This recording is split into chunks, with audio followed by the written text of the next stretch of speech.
တိတ်ကအမှောင်ခစ်တီပြီးရင်ရှုခစ်တီပြန်ပေါ်လာတဲ့သဘောတရားအရခုလောလောဆယ်ကဘာလုံးဆိုင်ရာခက်ခဲတွေဟာပုံမကောင်းမွန်တဲ့ခစ်တဲ့အတွက်ဤတမ်းများတာစာရေးသားခြင်းတက်ပညာကတမိုင်းကိုစတင်စေခဲ့တယ်လို့ခုခေတ်ရဲ့ digital data တွေရောနောက်မျိုးဆက်တစ်အတွက်ဘယ်လောက်ထိတိကျတဲ့တမိုင်းမှတ်တမ်းဖြစ်စီမလဲအားလုံးပဲမင်္ဂလာပါကျွန်တော်တို့ဒီနေ့နေထိုင်တဲ့ကဘာကြီးကဘယ်လိုပုံစံမျိုးနဲ့ဖြစ်တည်လာတာလဲနှစ်ပေါင်းထောင်ချီတဲ့တမိုင်းကြောင်းတွေမှာဘယ်လိုလှည့်ပြောင်းနေရှိခဲ့လဲဆိုတော့စဉ်းစားဖို့ပါသလားခုကြောင်းကတော့လူသားမျိုးတွေရဲ့တမန်ကြောင့်ကိုခေလိုက်နှစ်ချုပ်တင်ပြပြီးတော့မှဖြစ်ပါတယ်ချိန်ချမ်းမှုစနစ်များလူသားမျိုးတွေရဲ့တမန်ကြောင့်ကိုလေ့လာရမှာချိန်စည်းစိမ်မှုကိုဒေါင်းလိုင်းစကေးနဲ့တိုက်တာလေးရှိပြီးတော့မြေပြူတစ်ချောင်းချင်းစီဟာနှစ်ပေါင်းတရာကိုစားပြုပါတယ်လျားအနေနဲ့အမေရိကအာဖရိက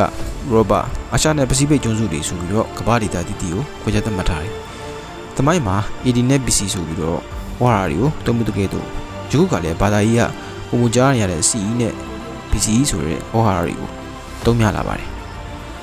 တမိုင်းနဲ့တမိုင်းမတိုင်မီခေတ်ခွဲခြားခြင်းစာရေးသားခြင်းတက်ပညာစတင်ပေါ်ပေါက်ခဲ့တဲ့ BC 3300ဝန်းကျင်ကိုတမိုင်းရဲ့အစပျိုးမှတ်တိုင်ဖြစ်သတ်မှတ်ထားတယ်။ဘာကြောင့်လဲဆိုတော့ရေးသားထားတဲ့မှတ်တမ်းတွေမရှိဘဲနဲ့တမိုင်းကိုတိကျစွာမဖော်ထုတ်နိုင်ခဲ့တာကြောင့်ဖြစ်တယ်။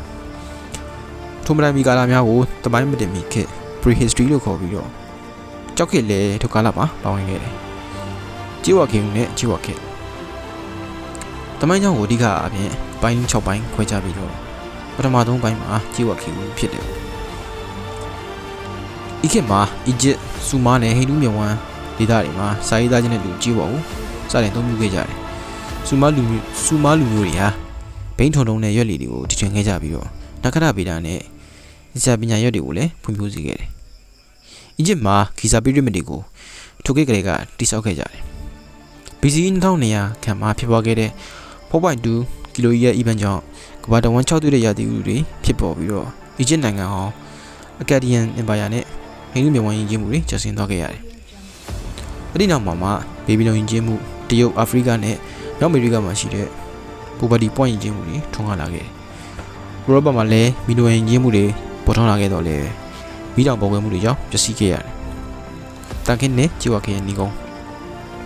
BC 1200ဝန်းကျင်မှာပဲကြေးဝါခေတ်ပြတ်သုံးမှုဖြစ်ပွားခဲ့ပြီးတော့ဂရိအာနာတိုလီးယားနဲ့အီဂျစ်ယဉ်ကျေးမှုတွေရုတ်တရက်ပျောက်ကွယ်သွားခဲ့တယ်။အဲဒီကာလဟာတန်ကိုစတင်သုံးပြီးလာခဲ့တာကြောင့်တန်ခင်းနဲ့ပြန်ဆိုင်နေပြီးတော့ဂရိမှောင်ခေတ်လို့လည်းခေါ်ဆိုကြတယ်။ဒီကာလမှာလူတည်များတဲ့အလိယက်နဲ့ဟာပါရတက်ကေတို့ဒဏ္ဍာရီပုံမြင်တွေလည်းပေါ်ထွက်လာခဲ့တယ်။ရှေးအောင်ကဏ္ဍဝင်ခေတ် BC 600နောက်ပိုင်းမှာရှေးအောင်သူတည်နာအပြင်ရေးသားထားတဲ့သမိုင်းစာအုပ်တွေပေါ်ထွက်လာခဲ့တာကြောင့်သမိုင်းကိုပုံမတိကျစွာသိရှိလာရတယ်။အဲ့ဒီခေတ်မှာပဲဂရိနဲ့ရောမတို့ကအနောက်တိုင်းယဉ်ကျေးမှုတွေရဲ့အခြေခံအုတ်မြစ်တွေကိုချမှတ်ခဲ့ကြတယ်။အိန္ဒိယမှာမော်ရီယာနဲ့ကုပ္ပဒအင်ပါယာတွေတရုတ်မှာပထမဆုံးသောအေဂရစ်မင်းဆက်တွေပေါ်ထွန်းလာခဲ့ပြီးတော့ပိုးလမ်းမကြီးကနေတဆင့်ကမ္ဘာအရှင်းတဲ့နောက်ကိုချိတ်ဆက်မိခဲ့တယ်။ဒါအပြင်ကိုဂရိတတနာတမာကျန်းစာဟိန္ဒူနဲ့ဗုဒ္ဓကျမ်းစာကွန်မြူနစ်ယူဆတွေစတဲ့လူသားမျိုးနွယ်တွေရဲ့ကိုကျင်တရားနဲ့တဒနာအခြေခံတွေကိုအဲ့ဒီခေတ်မှာစတင်ခဲ့ဒီမိုကရေစီနဲ့သိပ္ပံနည်းကျစဉ်းစားတွေးခေါ်မှုတွေလည်းရွှေခေတ်မှာပဲစတင်ခဲ့လက်ခေတ် BC 900ဝန်းကျင်မှာနောက်ရောမအင်ပါယာကျဆုံးခြင်းနဲ့အတူလက်ခေတ်မှာစတင်ခဲ့တယ်